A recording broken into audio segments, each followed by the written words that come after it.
Une interview historique a été préparée à la mi-novembre 2023, où Audrey Crespo-Mara s'est rendue à Los Angeles pour interroger Jade et Joy Hallyday, les deux filles de Laetitia et Johnny Hallyday. Les deux sœurs ont accepté de se confier pour l'émission 7 à 8. Pour leur première apparition télévisée, elles ont abordé de nombreux sujets. Dans une interview accordée à TV Mag Le Figaro, la journaliste de TF1 a partagé les coulisses de cette entrevue. J'ai fait une demande à l'entourage de Laetitia Hallyday.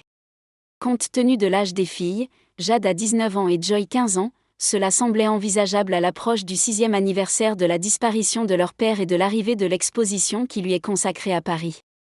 Et cela s'est avéré possible car ma demande a été transmise aux personnes concernées, c'est-à-dire les filles. Elles le souhaitaient, c'était elles qui ont décidé.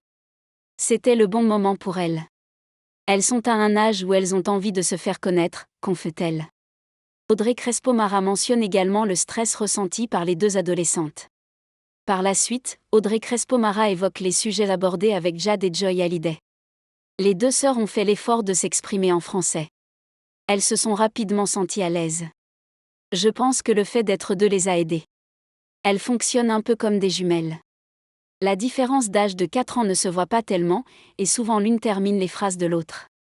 Elles sont très proches, révèle-t-elle. Audrey Crespo-Mara explique ensuite le contenu de leur entretien.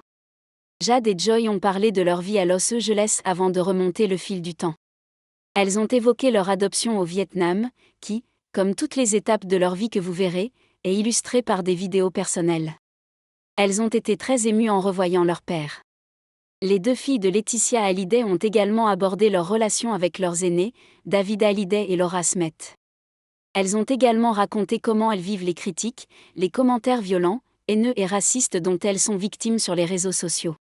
Elles ont également évoqué leur retour au Vietnam il y a 5 ans, lors du premier Noël sans leur père, et leur visite aux orphelinats qui collaborent avec l'association de leur mère, La Bonne Étoile. Elles expriment leur volonté d'aider ces enfants vietnamiens qui ont moins de chance qu'elles. La question de leurs parents biologiques se pose également. La journaliste de TF1 révèle également que Laetitia Hallyday n'était pas présente lors de cette interview. Ainsi, Audrey Crespo-Mara affirme avoir pu poser toutes les questions qu'elle souhaitait. Aucun sujet n'était tabou, aucune demande n'a été formulée par les filles, leur mère ou son entourage. Ni avant, ni pendant, ni après. Vous verrez, elles s'expriment librement sur tout, sans aucun problème.